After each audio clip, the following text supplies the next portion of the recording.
Welcome back to Soulful 7 Conversations. Today, I get the opportunity to interview my boss, but also a dear friend. It's someone that I have known. We're coming up on 18 years, and we have a special relationship, mainly because we've done some really hard things together, some really fun things. There's been laughter, there's been joy, there's been sorrow. But I feel like that Clay has really pushed me in so many ways in my life to do things that I didn't think I could do, possibly, and has really given me the opportunity to grow as a minister, as a writer, as a person, as a spiritual person. And I'm so excited because he has written yet another book. This one's really great. I've read it cover to cover, and the title is What the World Needs Now, which is a perfect title in this chaotic world. And so we're just going to dive in, Clay. We're going to talk about it. That sounds good. Thanks for having me back. Okay, yeah, of course. So what the world needs now, we are in the interesting position that we live kind of what I call the front lines of human life. Right. And so as pastoral ministers, we kind of see all the heartbreak in the world and the suffering and how people really struggle on this side of heaven.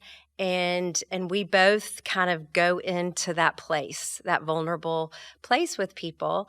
And but especially right now, you know, the world does feel like we have our personal lives, but also the world feels kind of broken and chaotic, and you have a harder time finding places of hope. And so you have written this book, and in the introduction, you really lay out all the things that make the world a hard place to live in, that make it being human hard to be. And what I love about this book is wherever you are, however, whatever age, whatever season you're in, we're all looking for something more. We're looking for something that we can trust, that anchors us, that gives us hope. And I think that's exactly what you give us in this book. So I'm excited about it. I think people are going to love it, all ages. So I thank you for writing it. I write books too, obviously. And so we're both juggling family, work at the church, but also trying to do a creative life. And you're also a professor at Vanderbilt, so you have more on your plate than I do. I'm just curious, one, what inspired you to write the book? When did you have time to write the book? And did you enjoy the process? Yeah. Well, it's good to talk with you. And you're right. We do get to see a lot of hurt, a lot of pain, really close up on the front lines, as you put it. And we get to walk through a lot of different situations with people that can feel overwhelming, can feel painful. And we do see that. And sometimes it can feel overwhelming just because we see how much hurt there is and how much pain there is. But this book is one that I've worked on probably for the past year, maybe a little bit more. I had a sabbatical last year, so I got to work on it some when I was off. And it's just kind of been an ongoing project.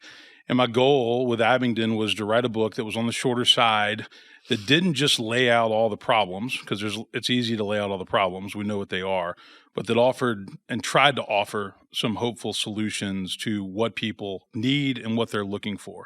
So I do identify a lot of the challenges in our culture, whether it's fear and anxiety, loneliness, political polarization, anger, resentment, lack of truth, all those kind of things that we know, loneliness, and said, yeah, these are all challenges that we face, but here's some of the answers. And I tried to offer some of the answers. And so I've worked on it over the past year, and it's been a fun process. You know, when you do what we do, ministry, and then I teach as well, you pretty much write whenever you can. So you write on an ongoing basis, and sometimes you make more headway than others. Yeah, but, so do you just kind of fit it in, Clay, or do you have certain days where you're like, I'm going to write today? Well, I work on sermons on Thursdays usually, and but in terms of writing, writing articles, writing books, it's really whenever you can fit it in. And so, there might be a week where you're not preaching and I can get more done, or there might be a time where I have off and I can get more done. And so it's really, you just kind of seize the windows of opportunity whenever you can. And then I kind of finish it up somewhere around January, February, got it to the publisher and got it ready to launch. Because I don't think people realize really all that goes into writing, Yeah. editing, and then getting a book out into the world. It's Yeah. a lot more than That's you right. think, No, right? that's right. Yeah. And there's a lot of stops and starts Right. and frustrations and disappointments. But then also, ultimately, at least for me, the spiritual writing part kind of balances for me the pastoral part in my job. Yeah. Right? Like, it's Right. so nice to feel like you have some sort of creative input That's right. and output. Yeah. And so I have a feeling you probably have more books in your future. So in the introduction, you set up the problem, which is you say the chaos that we are all living in. Yep. Which, both of us coming from a theological background, we know that during Jesus's time there was a lot of chaos. During his lifetime, it's really kind of the history of the world that there's Right. always chaos that we are being pitted up against. And I thought it was so interesting because Jesus says kind of those prophetic words that we have to live in this world, which is broken, which is chaotic, and our mission is to not lose our soul Right. in the process. Yep. Right? That's right. And so I think that the world has become so loud and demanding. And I think sometimes that spiritual part of us, that soul in us, gets silenced. Yeah. Because it's hard to fight against all the stuff that the world is putting out there. Yep. So in your list of grievances in the introduction, you said something that really struck me. Jesus probably wouldn't even recognize the religion of many Christians today. Yeah. So I was hoping maybe you could break that down. Like, what does that mean exactly? Because that's a pretty strong statement. Yeah. I mean, I think one of the problems that people have with Christianity is that they see a disconnect between the person of Jesus, how he lived, how he acted, how he treated people, and the way that his followers live, act, and treat people. And so they'll say something like, well, you claim to follow this guy, but your behavior doesn't seem to align with him. Mm-hmm. And so a lot of times there is a disconnect between Jesus and Christianity. And people could call it hypocrisy. People could say, well, you're not really serious about following Jesus if you're going to act that way. And so, that's an ongoing challenge, right? But I do think that if Jesus came back, he might not recognize the behavior, the language, the temperament of many people who claim to be Christians today. And we all have our moments, right? I mean, we all slip up. We all do and say things that we regret. But there are a lot of people in our world, I think, that claim to be Christians. But then when you say, well, what does that mean for your life and for your behavior and for your actions? And that's where that disconnect comes. And that's what makes it hard to get more people to come be a part of the faith, because they're out there in the name of Jesus and Christianity, living in ways that don't look or feel very holy. Right, and that's a whole idea of losing your soul in the world right now. Really, if you step it back and you go just to the simplistic of the way that Jesus lived his life, the words of Jesus, and you kind of stripped away the church and what's developed, it really does give you an anchor. That's right. Right? It is pure. It is something you can trust. It makes sense. And it doesn't feel like sandpaper on your soul, which is you turn on the 6 o'clock news, and for me at least, right, or any of those political shows, it feels like sandpaper to my soul. It doesn't feel good. Right. And certainly doesn't feel like Jesus would want to pull up a chair. Yeah, and I think we're always, I always say my theology is very Christocentric. So guys for me that were really important, guys like Karl Barth and Jürgen Moltmann and John Calvin, I'm always trying to bring myself back to Jesus. Mm-hmm. And I think a lot of times people they'll judge Christianity based on institutional religion and all the baggage that can come with that they forget that it's really about, at the end of the day, following Jesus and trying to do what he did and live the way that he tells us to live. And yes, we all fall short, we all mess up, but we have to keep getting back to the red letters in the Bible, right, to the things that he taught, the parables, the teachings, the Sermon on the Mount. And that's where I think real faith is when we really try to follow Jesus and do the things that he told us and commanded us to do. Right. Well, in the introduction, you spoke about the Covenant school shooting tragedy, which really touched both of us. Yeah. It touched our church community. It touched all of Nashville. You said in the book you've never experienced anything like this before. And I would say I second that Yep. my experiences at Vanderbilt Hospital on that day, I've never experienced anything like that before. Yep. And I'm just curious, did it shake your faith? I mean, over your life, I mean, did it make you've had other things that have come up in your life that have been real Sure. heartbreakers that have Yeah. cut you to the quick. The loss of your mother, Yep. you just lost one of your best friends in a tragic car accident. I just wonder, Clay, for my own personal, I want to know, but also just, I mean, does your faith get shaken? I think it shakes your faith to the point to where you really just don't understand why people have to go through the pain and suffering that they do. Mm-hmm. And so my faith is strong, and my faith gets me through a lot of different things. But when you look at a situation like that, and we can all remember where we were and what we were doing, you know, you ended up at the hospital. I ended up at Woodmont Baptist trying to help get the families back together with their kids, the ones that survived it. And you just kind of ask yourself, why do we live in a world where this kind of thing has to happen?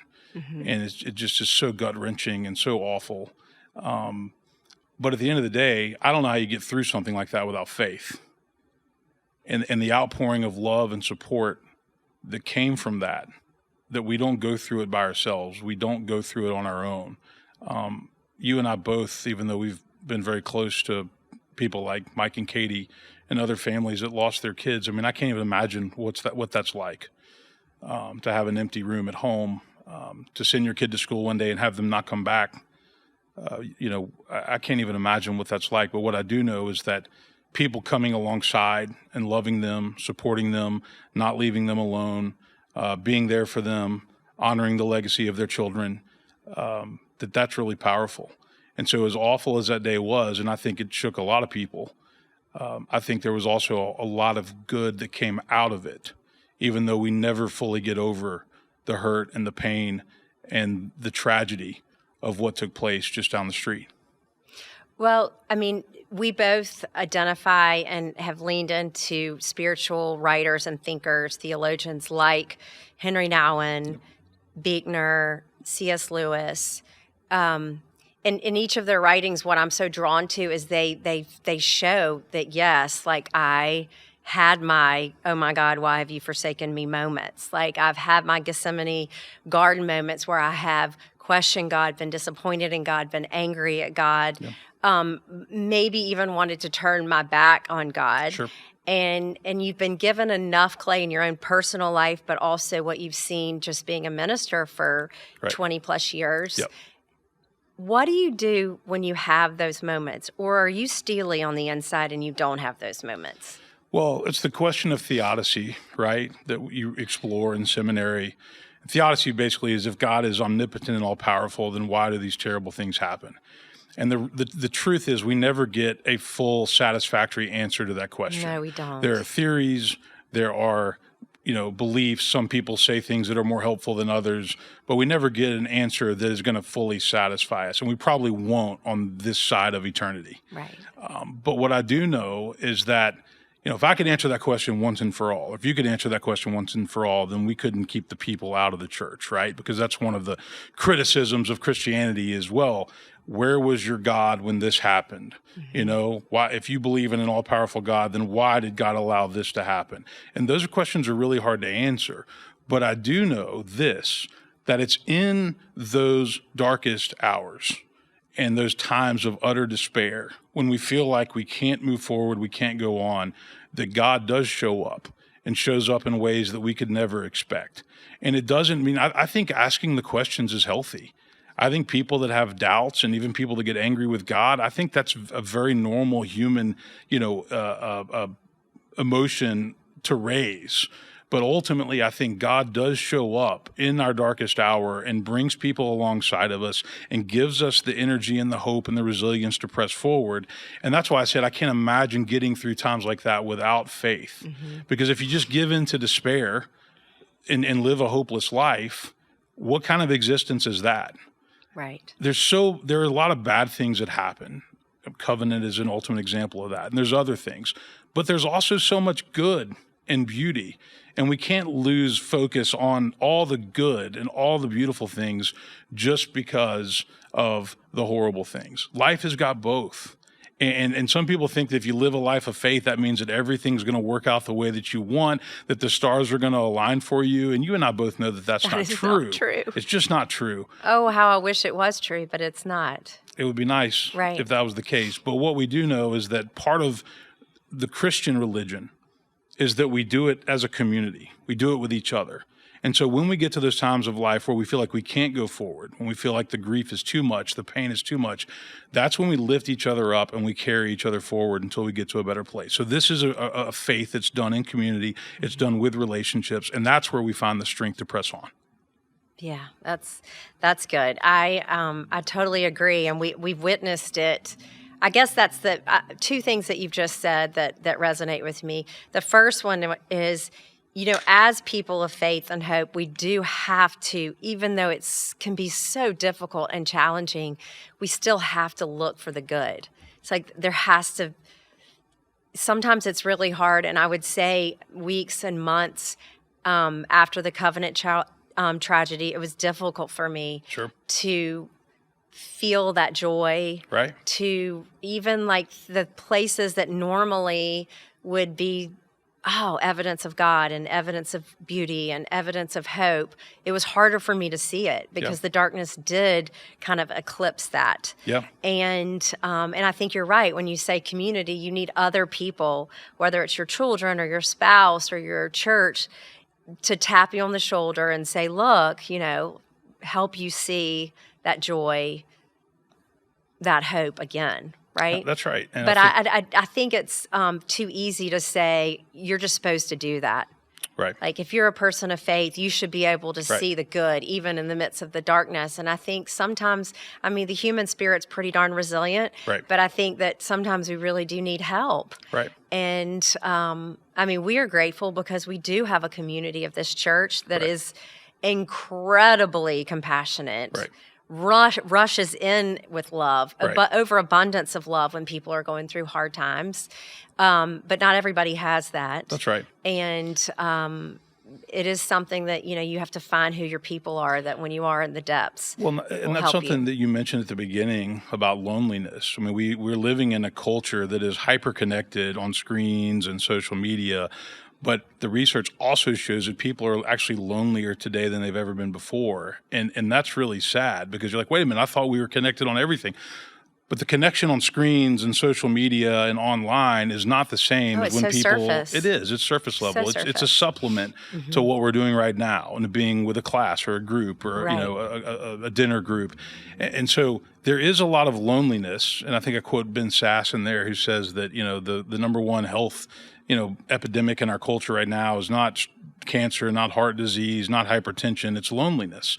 And as the digital age has continued to take off, loneliness has also taken off. And there are so many people that either can't name a friend that they would call, or they don't feel like they have any real friends. And that's a real tragedy. Oh, I know you mentioned that in your sermon on Sunday, that majority of people, if they found themselves in a terrible, challenging situation, would not know who to call to help them. That's right. Which is really scary. But I would say in my own personal life, sometimes when I'm going through a challenging situation, I tend to turn in and I don't reach out. Right.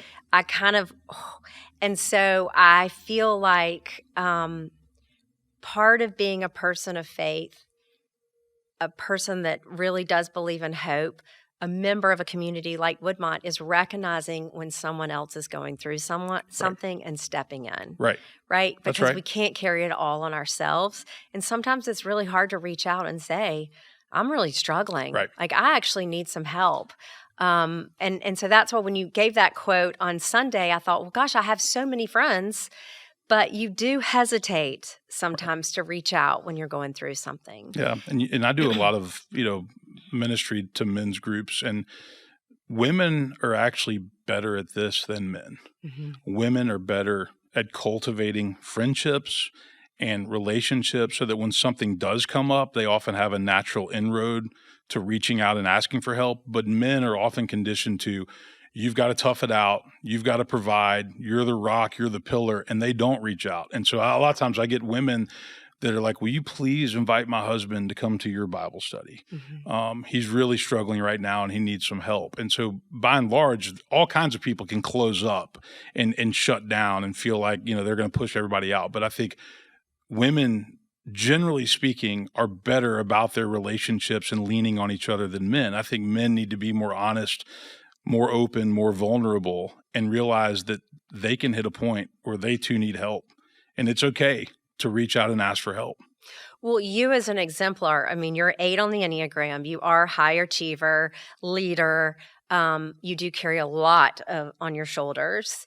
So do you have people that you feel like in moments, because you really don't want to show your vulnerability Right. when you are such a leader in a situation, but you're also still very human. Right. And I mean, you've gone through stuff with your children, you've gone Yeah. through stuff with here at the church, you've gone through Right. stuff just in our community. Do you have people, did you cultivate that Yep. you know what, I can pick up that red telephone and I know I Yeah. can call that person and just say, show my underwear basically, Yeah. right? No, I You do. do. I do. So tell men how, I mean, because you're right. I have sisters, I have friends. It's easier for, us to call and just say, oh my gosh, Yeah.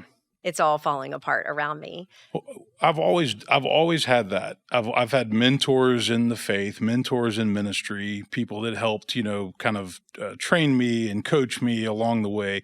And then I do have it. It's not a huge circle, but it's a circle of people that I trust.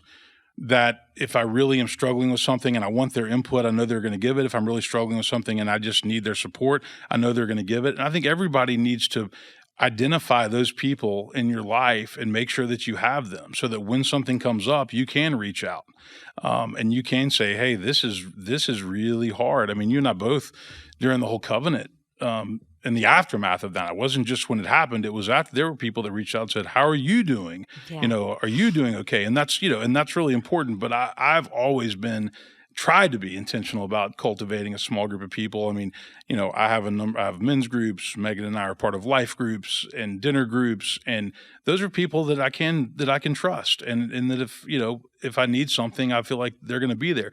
But that circle doesn't have to be massive, Right. but you do have to have it. You do have to have it. Yeah. Yes.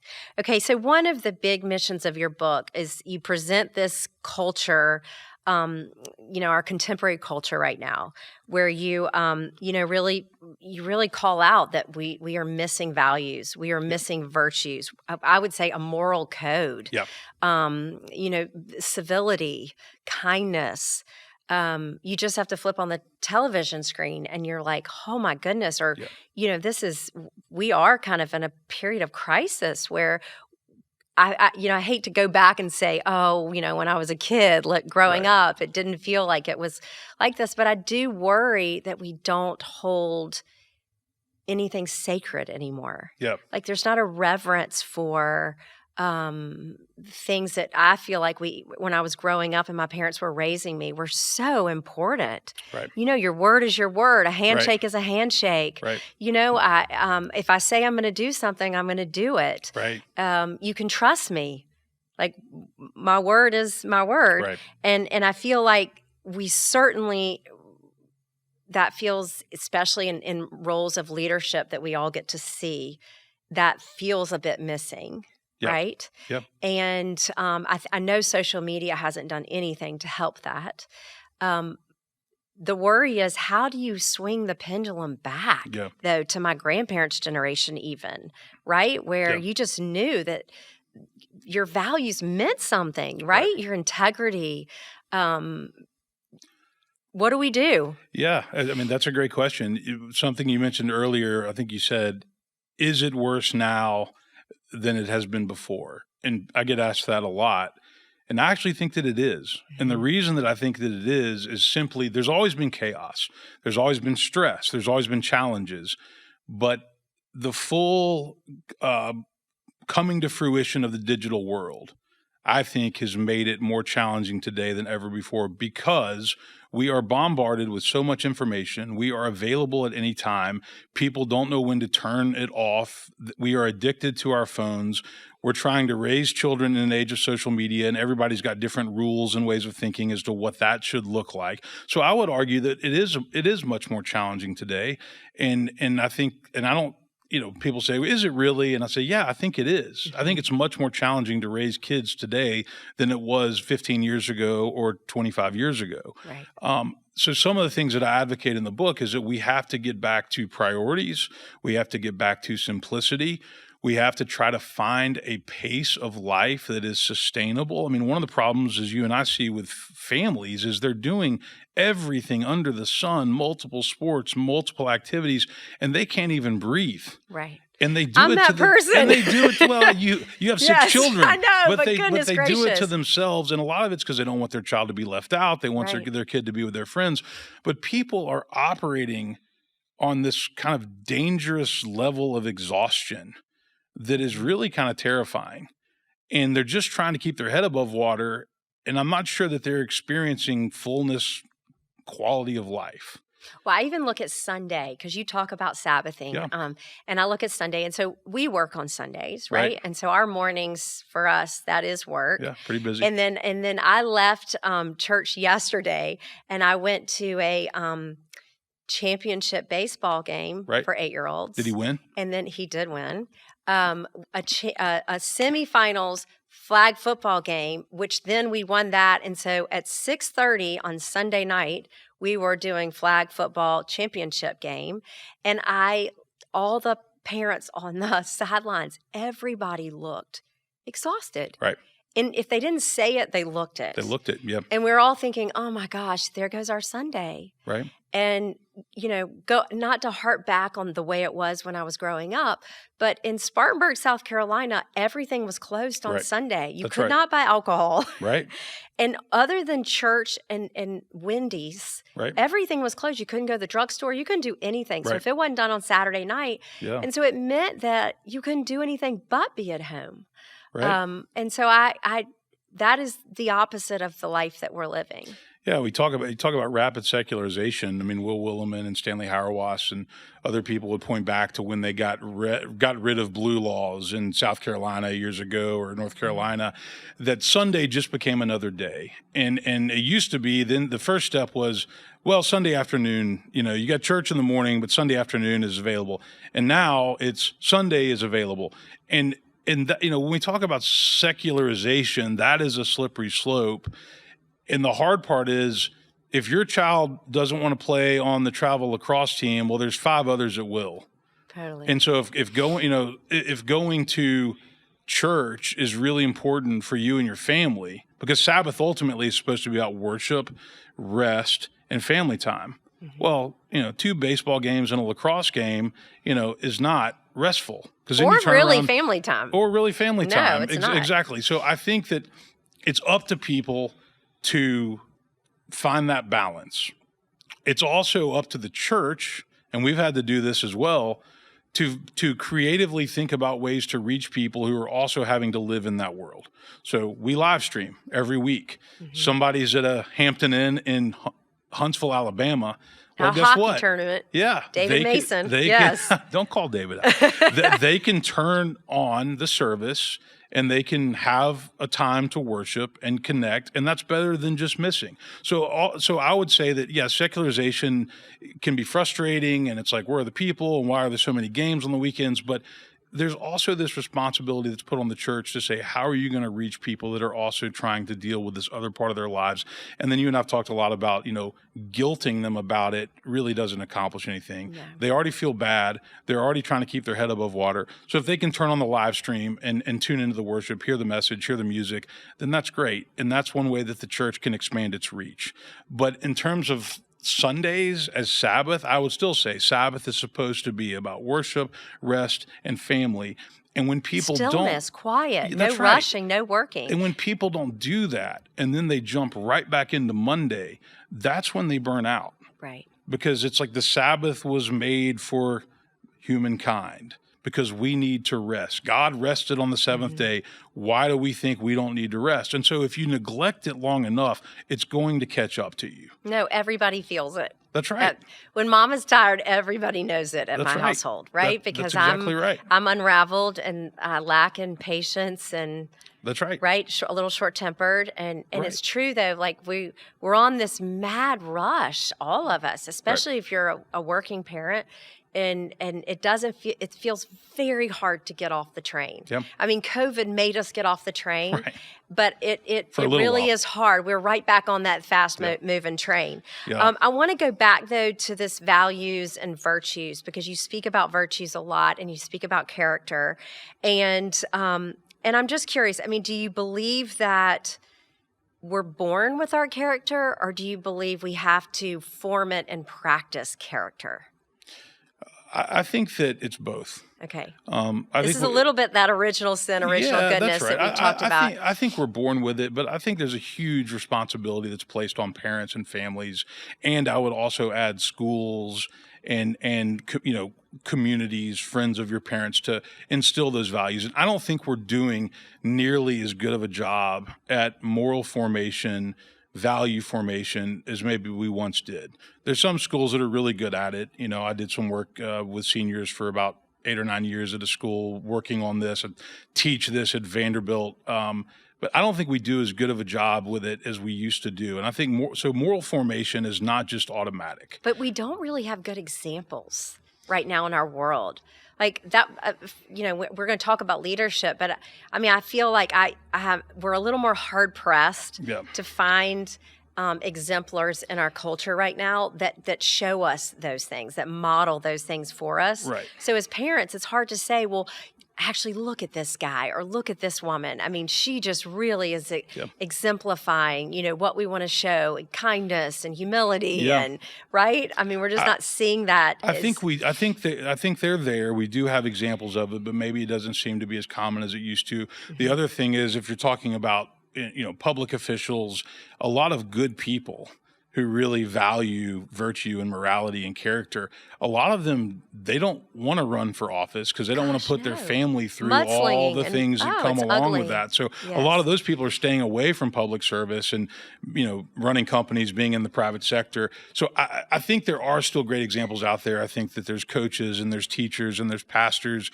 and there are people out there, but it certainly doesn't seem sometimes like that's a prerequisite for holding important posts.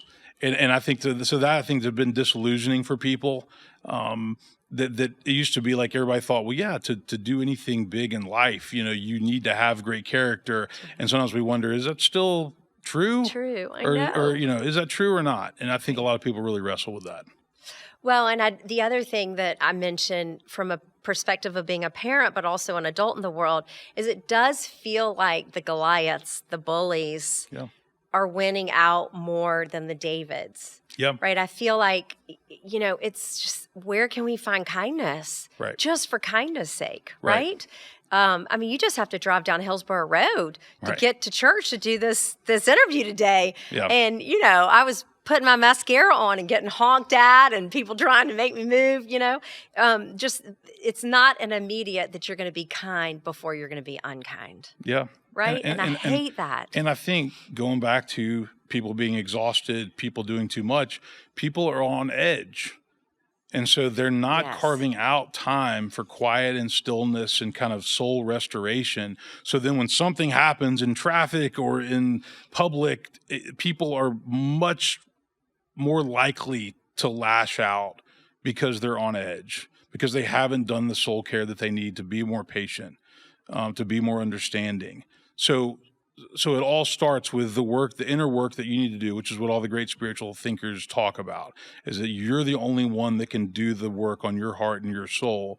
And then if you get into the Christian thinking about the fruits of the Spirit, if you do that inner work, then love, joy, peace, patience, kindness, generosity, faithfulness, gentleness, and self-control will be evident in the way you live. That's what you'll reflect back But if to you the world. don't do the work, then there's lots of other things that will be reflected in the way that you live.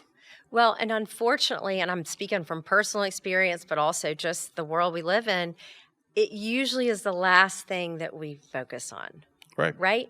So your inner work, your spiritual life, the peace that you have within you, I mean, you just, in the rat race that we live in, it's like, oh gosh, I mean, I really know I need it and I want that in my life. But in this season, maybe this just isn't the season for it, when really it is. There's a quote, you've said it in sermons before, like when you're under stress, you should pray that extra hour. Yeah. Do you remember that quote you've said before, that Yeah. actually when you're in moments of tightness, when you're in moments of stress and That's when you need it. busyness, That's when you need that's it when you more. should double down and be like, you know what? Actually, I got to do two hours instead of just 1 hour. And it does, though. I don't know. That seems like the last thing, and it's not being lifted up enough.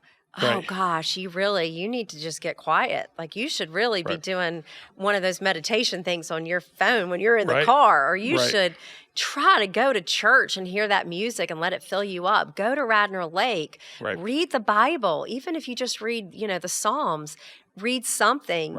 But we tend to put that on the back burner, or it's the last thing we come to, unless we hit what I call the pits, where something really challenging happens in our life and we realize, well, all that busyness and all those games and all that stuff doesn't matter now, because now I'm having to focus with this and I'm helpless. Well, and I think it goes back to what we're talking about, is there has to be balance. So you can't, that is the first thing that will get pushed out, is my quiet time, my devotional time, my prayer time, my time in nature. We read that book earlier this year by John Mark Comer called Practicing the Way. Which is great. And he talks about just how intentional you have to be as a Christian, as a follower of Jesus, at cultivating that and not letting that get bumped from your schedule, not letting that be the first thing that goes. That requires discipline. Right. That requires habits. I actually talk about in the book about what are some spiritual habits that we need to have, kind of like Stephen Covey had the 7 habits of highly effective people. We're going to get to that. What are the spiritual habits? Habits, and we can't let those things get pushed aside because other things take priority. And so what happens is every now and then something's going to come up where you can't have your devotional time, or you can't get out and walk at Radnor or Percy Warner. But if that's consistently bumped, then it's going to be problematic. And a lot of people have to realize that they have to guard and set aside that time intentionally if they want to stay grounded and spiritually focused. And unfortunately, the people that it affects are the people closest to us.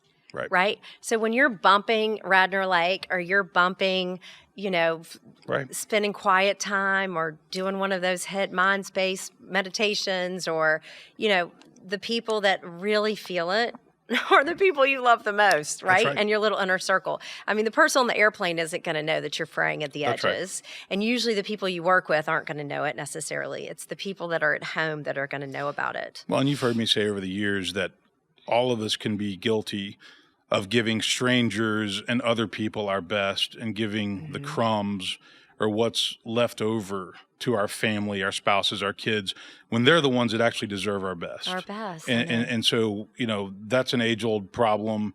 I think maybe it's because we take them for granted and we think that they'll always be there, but really we should be trying to give our best to our spouses, to our kids, to our family, and quit trying to just give our best to the strangers and the people that we don't really know that well. But they are the ones that suffer when we get tired, irritable, resentful. They're the ones that catch the brunt of it, and that's not fair. Right. Well, I want to go back to the leadership question, because you said what we see now in politics is the opposite of spiritual maturity and human decency. There's a shortage of leaders that are grounded and well-balanced. And so I wrote under there, run for President Clay. You are a leader in our church, obviously, but you're also a leader in our community, and you're very much invested in politics. I mean, you did your dissertation and got your doctorate on that. Would you ever go into politics? You said that people are not going in, that are smart, grounded, high integrity, moral virtue. They're just not going to step into the fray. But isn't this a time where we need people to step into the fray and represent like what is good? Yeah. Um, I would never rule it out one day. I'm pretty happy what I'm doing right now as a pastor and Mhm. as a professor, and Megan and I are I'll trying be to your raise. speechwriter, and Okay, there'll be great. All hope right, written great. in every Okay, speech. good. How about that? I'm pretty content with what I'm doing right now, but I think that's true. I think politics in a lot of ways has become this blood sport where the end, it's the end, whatever it takes to get what you want, people are willing to do. And so what we've lost is civility. We've lost common human decency. We don't have as many opportunities or forums for people that have, genuine disagreement Mhm. on policy or issues to come together, listen to each other. Doesn't mean they're going to change each other's minds, but just to talk, and so But you I've do a really, great job there yeah, at I the mean, church. I want the church to be a place where people that are Republicans and Democrats and liberals and conservatives to be able to come and listen to, really complicated, challenging topics and hear each other out, and then they can decide where they end up. And I think our culture needs a lot more of that. And so I did do a lot of doctoral work on that. We see a loss of civility, a loss of decency, and people just aren't treated well. And so we've always been tribal. I mean, human beings are tribal, but the problem with the culture in which we live now is that between the cable news and the social media algorithms, and sometimes even the way people choose, churches, people are only around people that they agree with. And that's a problem because then they never get to understand that there's some really good people out there that may have a different perspective or a different idea. And so, we talk about Woodmont being purple. I don't know what the breakdown is, Republican, Democrat, but I think we do a pretty good job here of listening to each other, bringing in speakers that have different points of view, and then we can all decide kind of where we land or where we fall. I don't want people to compromise their convictions on what they believe, but I do want them to listen to somebody who has a different perspective and maybe arrived at that perspective in the same kind of honest way. And that's what seems to be missing in our culture. Are there any leaders right now that you look to and you're like, gosh, yes, they are a shining light. They are a beacon. This is someone that I do look up to. Yeah, I mean, there's definitely some. I've been friends with Bill Haslam for many years. He was our governor, Mhm. and was mayor of Knoxville before he became governor. And he's somebody that I really respect and think he's a Republican, but he's a more moderate Republican, and I just think he's a really decent, nice, kind person. Mhm. And so I've always had a good relationship with him. And then there are other people that are leaders in business. We have a number of them in our church. I mean, people like Milton Johnson, Bill Carpenter, Clayton McCorder when he was alive, that I really respect and look to for advice. And I think these are people that have been very successful, but they're also very much reasonable and open minded. And I think they're respected by people with lots of different kind of points of view. Points of view. And so I think surrounding yourself with people like that and having those kinds of people has been really helpful for me. But those are a few that I would say that I Until admire you and run. yeah, Yeah. till Okay. One one day. day All maybe, right. you All never right. know. Okay. So, one of my very favorite chapters in your book is on resilience. Mhm. And you define it as the process and outcome of successfully adapting to difficult or challenging life experiences, especially through mental, emotional, and behavioral flexibility and adjustment to external and internal demands. I say it all the time. It is really hard to be human in this world, Yeah, right? that's And right. and you give this analogy of you're either going into the wilderness, you're thick in the wilderness, or you're coming out of the Yep, wilderness. And I am a believer that life is less linear and it's more seasons, right. right? Yep, And so resilience to me is a reason that I still have hope. yep. I've seen people in this church go through things that would have just cut me at the knees. There's no way I could have gotten back up from, and they do, Mhm. right? So Yep, it feels like a real miracle yeah, that they really do. We have someone in our church right now who was diagnosed with breast cancer at a very young age, and she has been in thick treatment for 2 years, right, and she is coming out like glowing, right? right. Like she is resilience all about her. Um, I'm just wondering if, like, how do you speak to or speak into people's pain, um, and encourage that part of us, because I do believe God wants us Yeah. to continue on. God really wants us to flourish. Right. It's very clear that God knew that, that we were going to suffer because his own son suffered, Right. but Jesus proved very resilient and Yeah. valiant. And so how do you speak to that, the resilience? Yeah, I think resilience is very important, and I do have a chapter in the book that's on resilience. I think that there's a lot that goes into resilience, meaning I think one of the ways that you can be resilient is by making sure that you're taking care of yourself so that Hmm. you can bounce back from really hard situations. Another way that you can be resilient is by making sure that you have those relationships in place so people can be there for you when you go through hard times. I think that there's all kinds of scriptures in the Bible, a lot of Paul's writings that talk about resilience. We boast in our suffering because suffering produces endurance, and endurance produces character. Character produces hope, and hope doesn't disappoint. There are opportunities all the time that will test our resilience. And I think that we're called to bounce back. But there's some things in life that are much more difficult to bounce back from. Yes. And so resilience is something we need to teach our kids. I think parents that are protecting their kids from failing at all costs are doing them a disservice, because they're going to get out in the world and realize that you don't get to succeed at everything, that you need to learn what it looks like to fail or to fall short, and that that's okay. And the difference is between the people that either don't get back up or that get up again and keep trying. And that's what it means to be resilient, is you keep trying, you keep going ahead, no matter what happens and no matter how deeply disappointed or hurt you are. Right. I remember you and your dad, it's been like 15 years ago, but you and your dad did a Father's Day sermon Yep. where you kind of exchanged wisdom from the two pulpits. And one of the things your dad said is, you're doing your child a disservice if you do not tell them that the world is full of suffering, Yeah. and that you will suffer. Right. And then, you really, I know Daystar always says, the best that you can hope for is that your children will fail Right. while they're still in your household, Right. that they will suffer, and that you can then help them teach those resilient muscles. You have a quote in that chapter, the resilience chapter.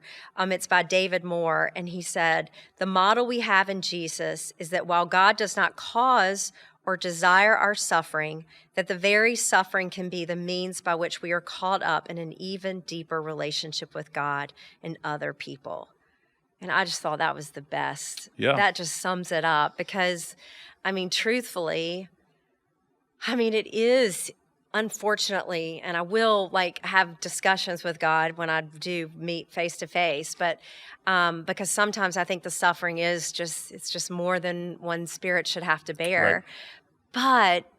But the only time that you see how strong you are, right? Or you Yep. can tap into that supernatural hope is when you are suffering. Right. And you find out what love looks like, because people show up for you with it. Well, when you look back over your own life and the lives of others, a lot of times the times that our faith became the strongest was when we were going through the hardest time.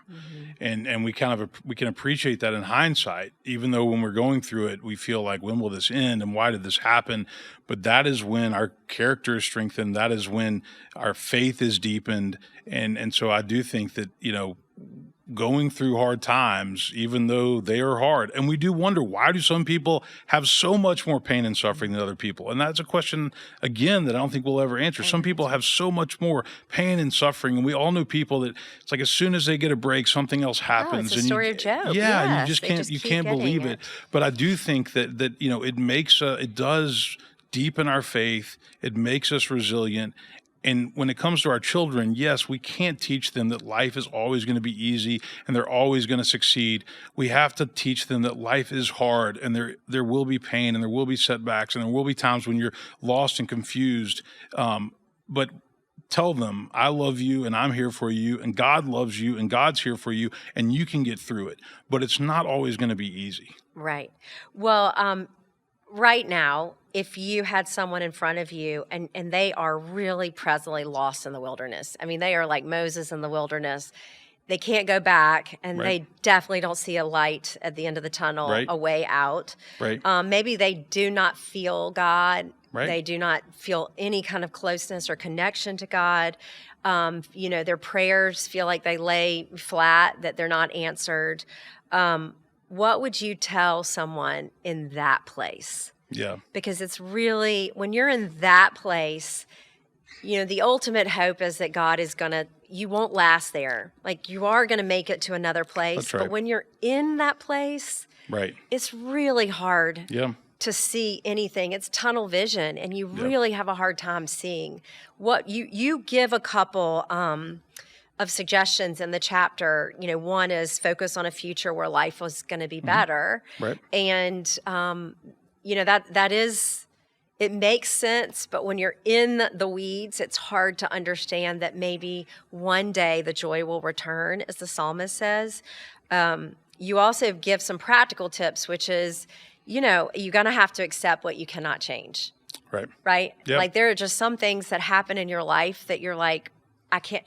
I even remember when Charlie was diagnosed with cancer, and there were a couple of days, maybe weeks, where I still was like, this cannot be. Yeah, this doesn't feel real. I'm not gearing up for this. Yeah. And Sure. It's not until you really do release and say, okay, so I can't change this. Right. So now I'm going to have to step forward somehow. Right. And then you say focus on opportunities for growth. Again, that's hard when you're in that tunnel vision. Yeah. So what would you tell someone to do, Clay, that right now is just not feeling it spiritually? Well, you and I both have had many situations where we've been with people, whether it's in the office or in the hospital or in their home, where they just can't see the light. They just feel like, life is over. This is never going to get better. And the one thing that I've told many people over the years is, you've got to trust me. You're going to get through this. I know it doesn't feel like it right now, but you've got to trust me that you're going to get through this, that you can get through this, that this is not going to define you forever. And then I think you need to talk to them about the relationships that they have in place. Who are the people that you count on? Who are the people that you turn to for strength and support? Maybe they need a counselor. Maybe they need a spiritual director. Maybe they need, to really lean heavier on their close friends, and their friends need to know that they need their help. And so making sure that they're utilizing those relationships, right? Well, and I would add, because I do have a harder time. I'm much more comfortable in the role of, giving of hope than needing to receive hope. Right. And so when I am in a crux situation, my white flag is I will send a text to someone and just say, can you pray for this? And I'm very specific. So I'm not asking for a long, drawn-out conversation. You don't need to bring me dinner, but I really just, I'm letting you in a little bit, and this is what I need you to pray for. Yeah. And that's actually a little stepping stone when you're in the wilderness. Is that a clue that you want them to reach out? Yes, Yeah. it is. Okay. Because it's very rare that I do. Yeah. So when I do, and I think, and I only mention that, Clay, because again, I say that tunnel vision, someone that's in the thick of chemo, and they know, oh my gosh, I've only done 2 rounds and I've got 8 more to go. Right. That these, maybe you just do a baby step. Yeah. Where you just send out something, Well, yeah, I think that's good, but I also think we've got to get people somehow, even if it's not natural to them, to let people know it's okay to reach out and say, I'm hurting. I'm really struggling here. I need some help. I mean, if you're doing that all the time, then it may lose its, its impact. But just to be able to say, I really am hurting, and you and I've heard that from people, and they feel really lost. I also think that there's something to be said a little bit about trying to live in that moment because you're in it, and just, recognize you're not going to be there forever, but you're in that moment and you're trying to find some type of meaning or just not purpose, but it's okay to live meaning, there though. for a little Yeah. while. It's meaning and purpose. I mean, life is not always going to be easy, and there's going to be suffering. And the only way you really appreciate that is when you look back and you see the times when you were really hurting and lost and you didn't feel like you could get through, and you realize that you got through. You got through in hindsight, and it's harder to see that in the present. But telling people this is not going to last forever. And again, I've said so many times, you've got to trust me. Somebody's marriage is ending and they didn't want it to. I said, you've got to trust me. there are better days ahead. Mhm. Your life is not going We to stay need to like hear that this. more, Clay. For sure. I'm going to call you then and just you tell me, Farrell, when I'm dealing with something. Yeah. You just say, Yeah. you got to trust me. Trust I me. mean, that's what we need to hear, That's which right. is basically ultimately what God is saying. That's right. Right? That's right. It's just trust me. I'm good Right. for my word. Right? You're not going to stay in You this are not spot. going to stay in this spot. But we don't want to minimize how painful and how hard those spots are. Right. You know, we don't want to minimize that. We just want people to know that it's not going to last forever. Well, and I think it's Saint Ignatius, the Jesuit spirituality, where he said to see God in all things, and I've found when I've after the Covenant tragedy and just dealing with any kind of personal things going on in my own life, Yep. you almost have to go back to the beginning, like Right. the origins. It has to get so simple that like you wake up in the morning and Yep. you are like, you know what? I'm alive. Right. I've got another day. I'll say a prayer like, all right, dear God, thank you so much that I get to live in love for another day. Right. And then, let there be something redemptive Right. that happens today. That's right. And I've been known to do the drive-by at Radnor. Like I will literally park in the parking lot. I will walk up the hill. I will look at the lake. Mhm. And then I'll turn around and I'll get back in my car because it's like a touch point of something sacred. That's assuming you can find a parking place. Well, that's true. You know me though. I'm not afraid to illegal park. Yeah, I absolutely. And I think that all the great spiritual thinkers, ultimately where a lot of them end up, guys like Nouwen and Buechner, is that you have to find that joy in the ordinary. Yeah. It can't just be some glamorous trip or some great event. You have to learn to see the joy and find meaning in the simple things. In the simple things, because yeah. those are the things we do every day. Right. And so, as stressful as it is to get kids where they need to be, we should be thankful that we have kids. If we get frustrated with our spouse, we should be thankful that we have a spouse. Mm-hmm. When things can seem chaotic at the church, we need to be grateful that we have a vibrant faith community. So it's kind of learning to pivot and change your mindset. Mm-hmm. And a big piece of that is gratitude. It is. That if we're not grateful, we'll quickly find ourselves focused on all the things we don't have or all the things that are wrong. But intentional gratitude is really important. Well, good. We're shifting because we've been in the wilderness, and so we're coming out to the joy right now. And you do a great chapter on what it looks like to be happy and how important it is, whether it's happy or joy. Having that deep joy. And you referenced Tony Jarvis, who was the headmaster of Roxbury Latin. Here at the church, you have us read books. Pretty regularly. We're reading books throughout the year, and so we read his book. Many years ago. We should probably go back to it. Yeah, it was a great book. We've got a new staff. Right. Staff, Exactly. they probably really appreciate it. But anyway, he says, in my experience, the happiest people are those who assume nothing and whom live each day aware of their good fortune, giving thanks for what they enjoy, however little that may be. Right. So I think that's your gratitude, what you're talking about. But then also in that same chapter, you quote the theologian Serene Jones. Mm-hmm. And this brings it from happiness to joy. And joy for me is more of a spiritual experience than it is, an emotional experience. Right. But she says, believing that the universe is ultimately loved by a divine reality that is greater and more wonderful than we can begin to imagine, and that in this reality we find our ultimate destiny, the purpose of our existence.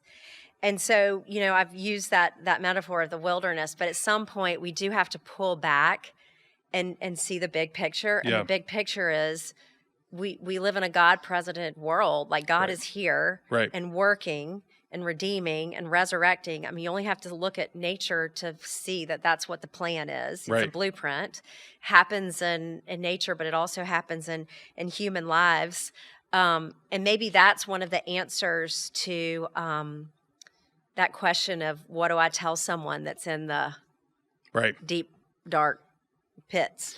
Well, and sometimes when people are in the deep, dark pits, they just need somebody to be there with them until it starts to pass, because they may not be ready to move on to the next step. But there's two authors that I lift up in here. One of them is Arthur Brooks, who teaches at Harvard School, Kennedy School. He's done a lot of research on happiness, and he actually has a blog and publishes kind of cutting edge research. Yeah, and he on came what to Nashville. We went.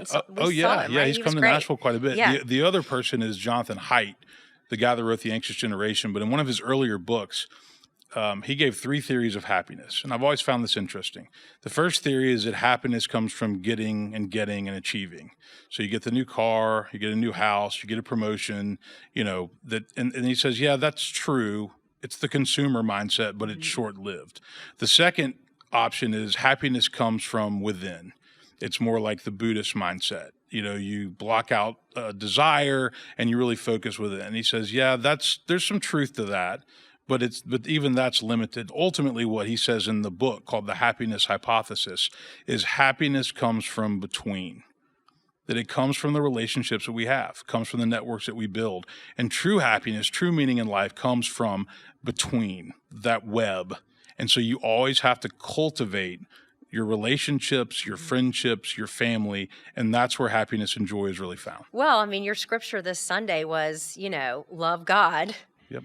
With your mind, body, spirit, Right. soul, being, and Right. then love your neighbor. Right. Like those are the only things we're supposed to really do. Right. And if we do those, that's the secret to, That's right.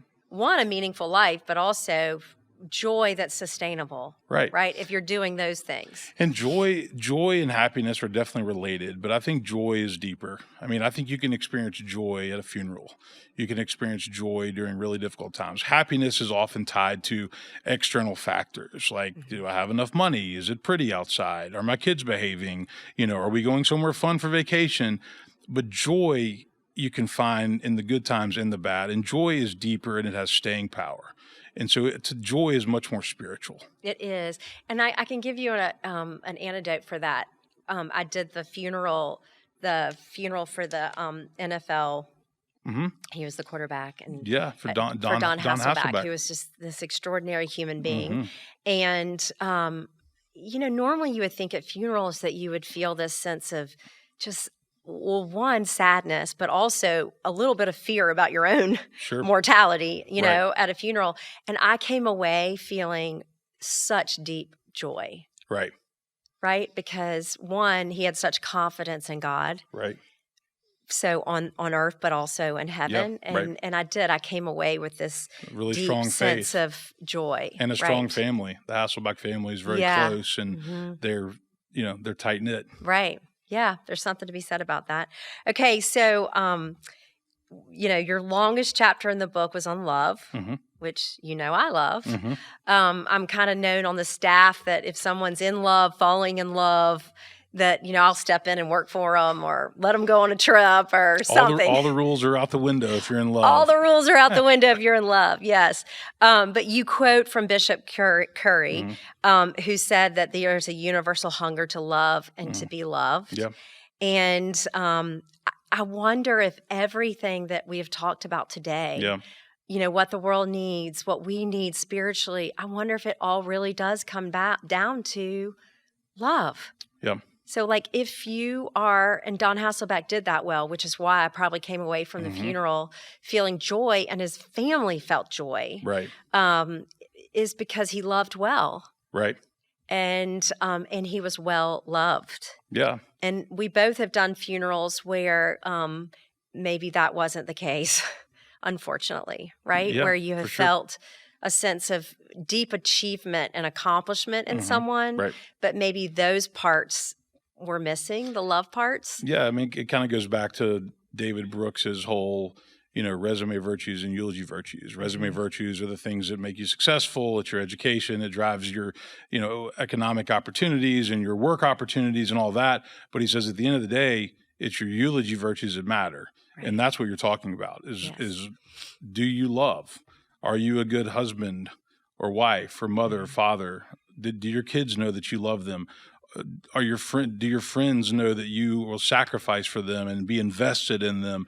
And those are what he calls the eulogy virtues, things that we talk about at funerals. And that's when it really shines. What type of person are you? And the problem is we live in this world that kind of glorifies resume virtues because it gets you into college and gets you a job on Wall Street and gets you, your next opportunity. But really, it's about eulogy virtues. It's what kind of a person are you? And that, in writing the book, I mean, I talk about the First and Second Mountain. That was a later book that he wrote.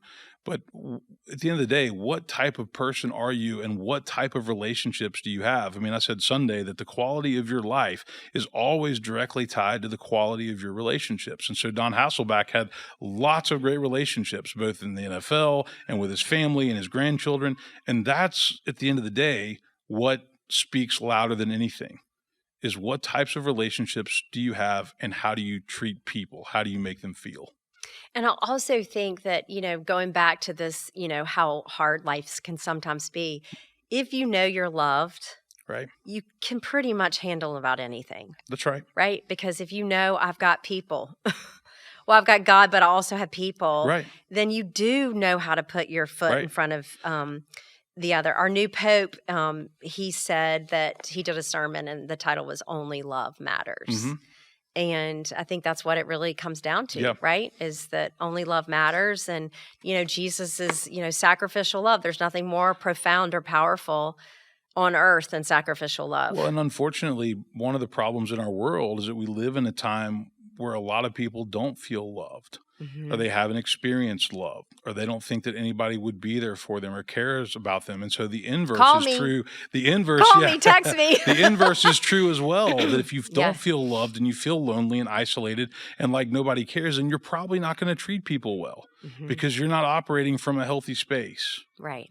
And so that both are true. If you feel loved and you know you have people that love you and you feel affirmed and heard, then that's good. But if you don't, then that could be a lot with what's wrong with the world, is we got a lot of people that don't know what that feels like. Well, and I mean, you've said this multiple times, but like, to have a friend, you have to be a friend. Yeah. And so in the car on the way to school, the kids always say, just do one thing where you show love to someone, right? Just do something where you've put it out there. Doesn't mean it's going to come back to you, but actually we know it does. It always comes Right. back to you, right? When you put love out in the world, That's right. it always boomerangs back to you. That's right. Okay, so peace. This is a chapter. You talk a lot about ways for us to find peace. One of them is forgiveness. Another one is, realizing that you do not have control over everything. Right.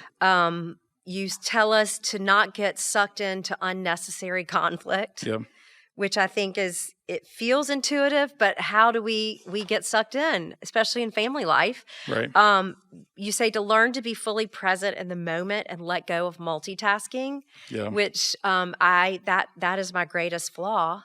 I Yeah. mean, it's what makes me successful Right. is my ability to Right. multitask. That's right. But it's also where I can't remember what I did on Monday because I had done so many things. And so that's where you're lacking in peace. Yeah. And then you say find peace within yourself. So my question to you is, I mean, I know because I'm on the inside of your life. I know how busy you are. Mm-hmm. I know all the things you're trying to juggle. I know how you say yes more than you say no. Mm-hmm. And I know that you really kind of have your hand in so many things in our community. Yep. And, you show up for pastoral stuff. You're just preaching every Sunday. So how do you actually find peace, Clay? Like, what are some tangible things that you do that give you peace? So that's a great question.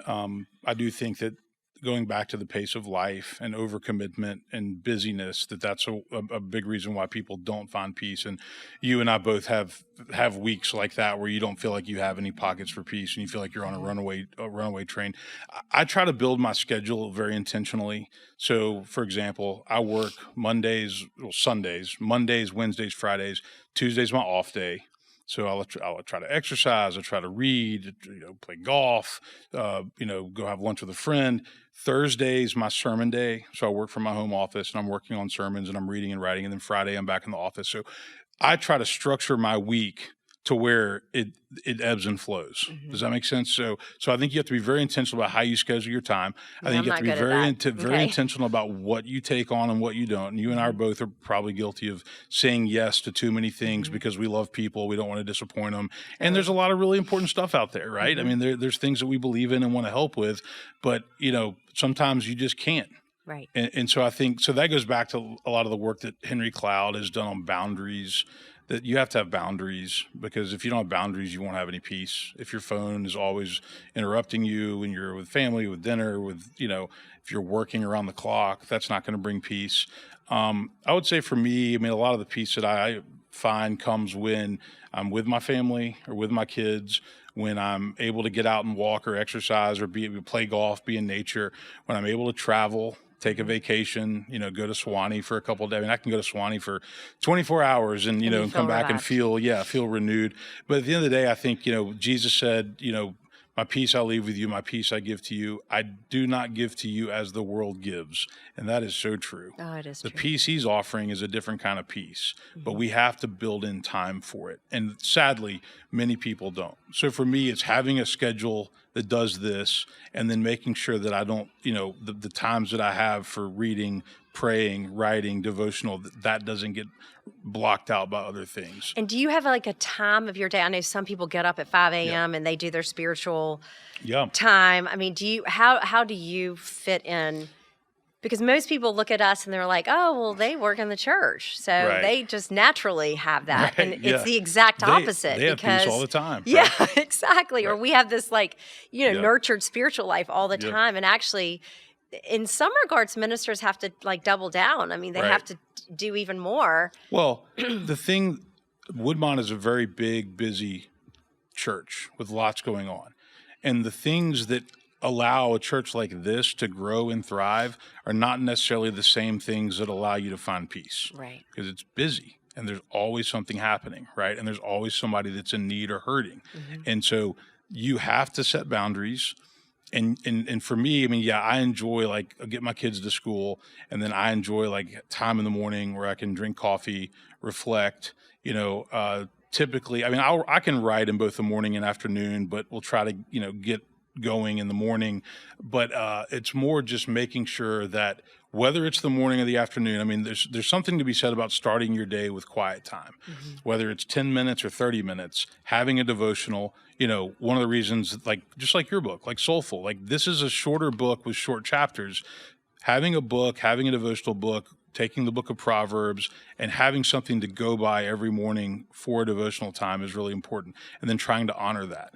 And maybe you start with 5 minutes and then you go to 10. Maybe from 10, you go to 15. Or maybe you start 3 days a week and then you go to 5 days a week. But you have to build it in. The spiritual life takes discipline. You hear spiritual disciplines. Yeah. The discipline is you have to do it, not just think about it. Right. You have to do it. And so whatever it works for people, whether it's in the morning, the end of the day, at lunch, you have to have that part built in and not push it out. Right. Yeah. So for me, it's, I get out in the nature in the mornings. Right. And if that doesn't happen, I'm already fretting because this week, there's 3 things in the morning this week because it's the last week of school. And so I'm going to have to, curtail that. And I know that will have its effect on me. The last week of school is not a great time to find peace. No. So I've got to just write off this week. I'll start back next week. I'd be remiss if we didn't talk about faith. And you have a really beautiful chapter where you talk about faith. I love, because I took an Aquinas class at Vanderbilt, but you said, to one who has faith, no explanation is necessary. To one without faith, no explanation is possible. Yeah. And then your quote, you say, which honestly, sorry, Aquinas, but I think Clay's is better.